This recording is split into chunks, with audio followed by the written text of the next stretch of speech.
So, by the way, today we're talking about attacks on democracy. Using fake news and interfering with elections and all that. There are many people who have a lot to gain by doing that. And we've seen it attempted in other countries. In the United States, in Europe, here in Africa, we've seen it too. And of course, Ghana is quite a strategically placed country geopolitically, and we've got an election coming up. So you must ask yourself, how protected are we from, especially the notorious ones who have been accused of doing it very often in the past, like Russia and so forth.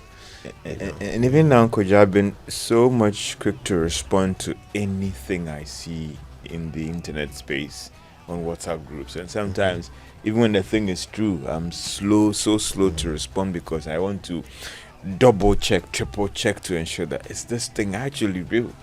And sometimes the speed at which you actually respond to some of these things, you are now so careful because you want to ensure that you are not falling prey to any of these fake stuff that have been put out there. Sometimes they come across as so real, Kojo.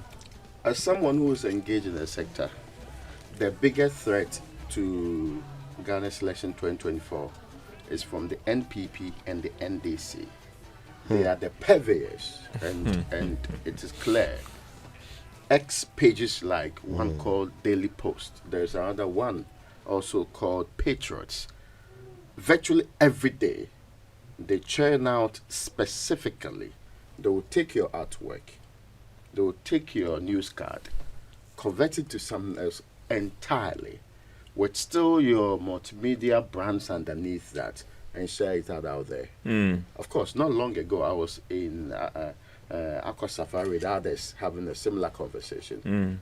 So whilst it might sound possible to look out there, the problem we are likely to have in this election, and recently there was a forum that was done on that, is because the political parties or their assigns or previous are so brazen in their attempt to do so, and there appears not to be any call outs or dealing with them. Any proper response. I sat in that meeting, in fact, I indeed moderated one when we reviewed the National Action Plan against what they call is misinformation and disinformation. Of course, there is information disorder too. So it's a space that requires proper engagement going forward, but more importantly, education on the very things, because I'm sure you have seen some of them. You'll be shocked how, and it goes through a cycle. So they put it up on Twitter. An unsuspecting blogger may also pick it up and put it up on Opera News or one of these other times. Then it seeps back into the news cycle in ways that sometimes be reported by newspapers until you are able to studiously check it out. I don't blame some of the people who end up picking it up, because some of them, they have not the competence to be able to determine that, which is something that we should be able to educate our people more on, especially ahead of this election. But the key point is that today, merely because you have seen a news card with all the brands underneath that, may not necessarily be from a legitimate media house. And of course, I know basically all the people who are actively engaged in this sector. And the conclusion is that there is a brazen attempt to abuse that space, predominantly by the NPP and the NDC, and people who pretend or act on their behalf.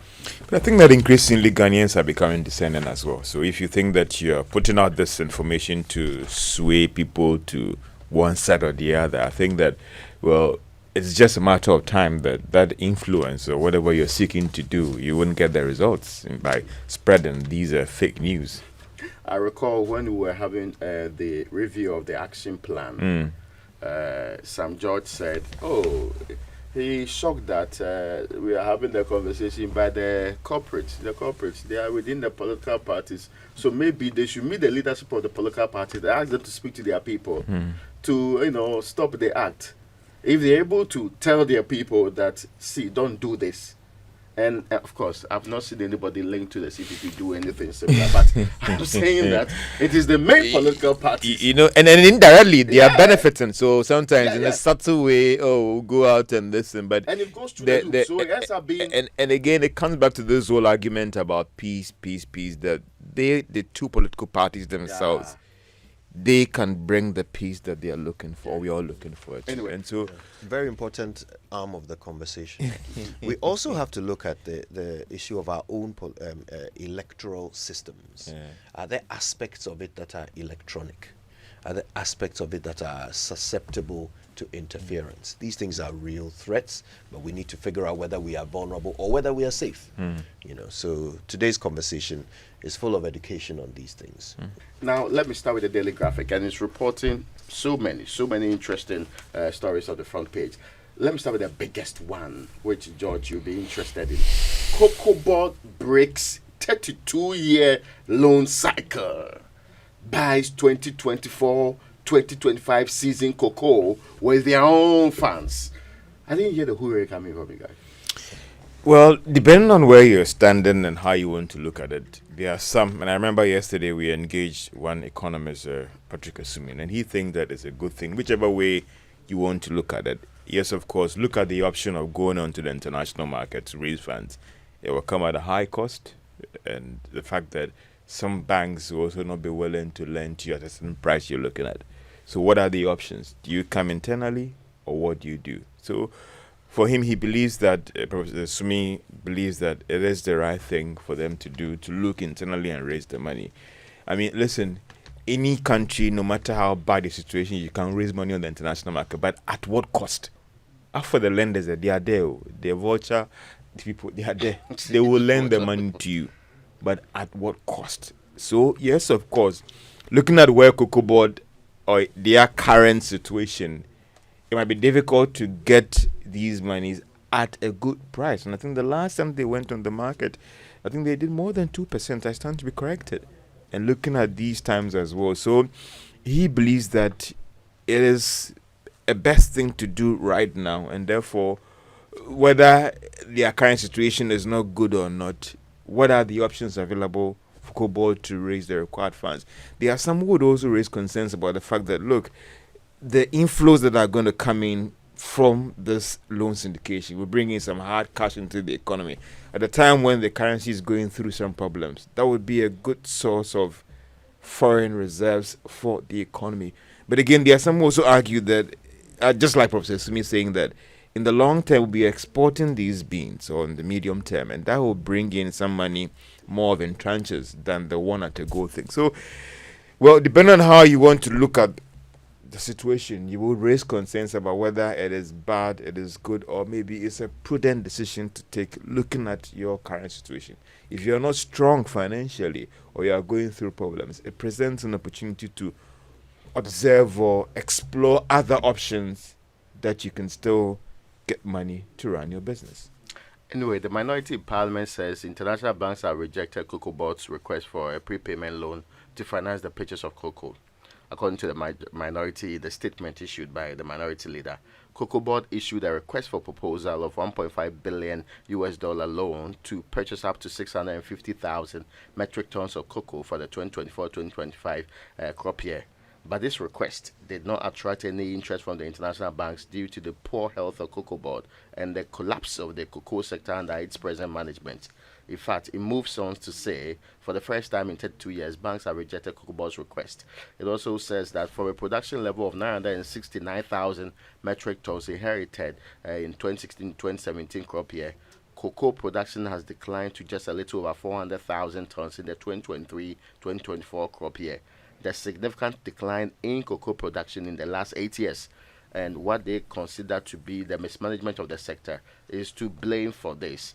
Clearly, as the statement from the minority says, the banks came to the conclusion that out of the projected production of 650,000 metric tons, because of the 2024-2025 crop year creditworthiness, 250,000 metric tons is still being used to service existing rolled out contracts, leveraging only 400 tons, concluded 400 metric tons concluded in the 2024-2025 crop year. and they give for each of the years and the what they call it involved. It says here for 7 consecutive years, COCOBOD has recorded huge losses amounting to over 11 billion under the current government. But the last year, they claim to have made a profit of 2.3 billion Ghana cedis in terms of turning things around. But I mean, there are some, and if this argument is basically say you are not choosing this option because that's what you love to do. It's because you'll be forced into a corner, making it almost impossible to explore the options available to you. So, and I get your point. I have been saying that I don't know for how long we're going to continue with this. Every time we borrow to come and do this. If this necessity situation is forcing them to now make and hopefully the right decision of making sure that there are alternatives to always doing what they do, we should be able to explore that.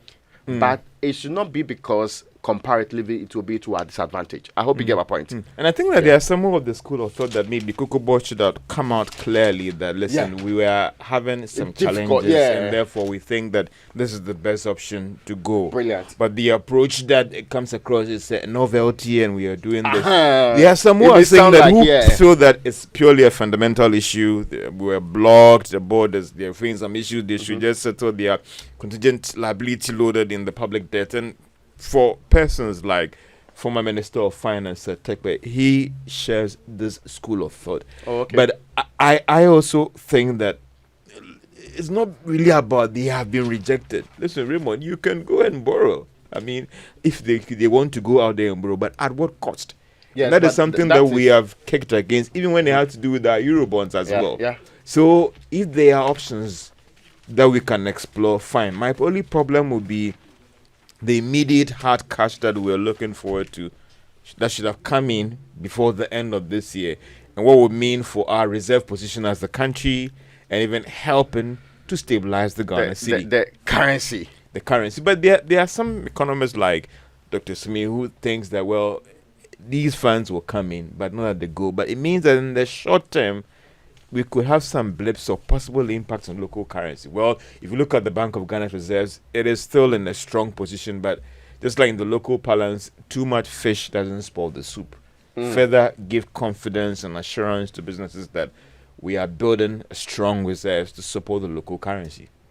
Okay, well, of course. I mean, there are concerns in the story. It talks about the decision of COCOBOD to forgo offshore loan is expected to have implications for Ghana's foreign exchange reserves and the stability of the country's currency. There are also points here that Mr. Edu has mentioned. The COCOBOD indeed has done some revision of its production targets from the initial 810,000 tons to 650,000. That actually sent prices going up on the international market, actually, because of the fact that we won't have more beans on the market going forward. Because of unfavorable weather conditions in the Brown Ahafo and cocoa grain areas in Ghana. And the western of, more importantly. Now, related to this, because let me stay with Agric before you move on to other salacious stories. Now, the Daily Graphic is also reporting a very terrible situation, a situation that requires so much focus because we are losing a lot. It says drought, 1.18 billion Ghana cedis, Agric investments in danger. And the report by Emmanuel Boni and Joshua Bediako-Kumsin states that over 1.18 billion investments in agriculture in the country is at the risk as the nation experiences drought across the middle and northern belts. This is the amount invested by farmers into agriculture in the middle and northern areas of the country. This is the Ghana incentive-based risk-sharing system for agricultural lending has said. Now, the threat comes as the Ghana Meteorological Agency, GMET, predicts that areas within the transition zone are likely to experience longer than usual dry spells this year, which may result in severe drought. So the question, and this morning I heard the Agric Ministry says they are moving in, and the question will be specifically which interventions are we moving in? Because these indications were given a ride from last year. Hopefully, we were able to do something to salvage the situation because we are hearing a lot of complaints from farmers. Planning. Some have even taken to prayers. But there's nothing wrong in praying to. No, I'm not saying that there's anything wrong. I mean, it must be a very dire situation. I would not move away from the fact that we failed to plan. Yes. But miracles still do happen. Under this circumstance. Let's look at the new finder. It says that Greek 200,000 youth to be engaged in the PFJ2 program.